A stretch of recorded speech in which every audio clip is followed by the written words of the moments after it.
နဲ့တကယ်ပါလေ ရပါတယ်အကုန်လုံးလည်းကျေးဇူးတင်ပါတယ်ဦးစင်းတို့ဒီဘက်ကလည်းကကြောင်းတိုက်တယ်အကုန်လုံးခက်ခဲနေရဘူး ရီရီကလည်းကိုအေယာဝီမြည်ရီကိုတိတာတန့်လိုက်တာပေါ့ဗျာကျွန်တော်ပိုကောင်းတာပေါ့ရီရီကိုလေကောင်းဗျာတော့လူမှာပါဗျာနောက်တော့လူနေပါပါဗျာဟုတ်ပါဗျာ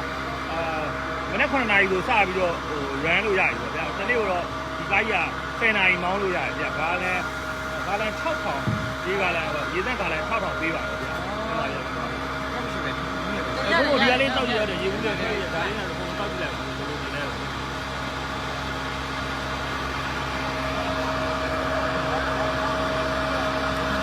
ဘိုးလုံးနေလဲဘို့ဟို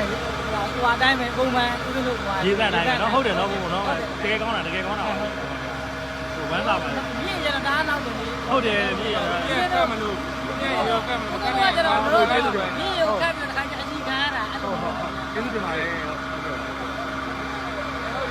ဝမ်းသာပါတယ်ဦးသိန်းကျောင်းလိုက်တော့ဦးသိန်းကျောင်းလိုက်တော့လူတော့လာပြီးတောက်သွေးရေခါဗျာတောက်ရေတက်ကြည့်ပဲတောက်ရေအတွက်ကြည့်ပဲအကုန်လုံးပြောပြပါနော်တောက်ရေနော်ဟုတ်တောက်ရေပါဟုတ်ကဲ့အကုန်လုံးပြောပြပါကျွန်တော်တောက်လျှောက်လူနေမှာဟိုတောက်ရေနောက်နေ့ကျရင်နေပူလဲအမိုးကြီးထိုးပြီးလူပေးမှာဟုတ်ကဲ့ပါကျေးဇူးတင်ပါတယ်ဟုတ်ကျေးဇူးတင်ပါတယ်နော်ဘူးလေလာပြီ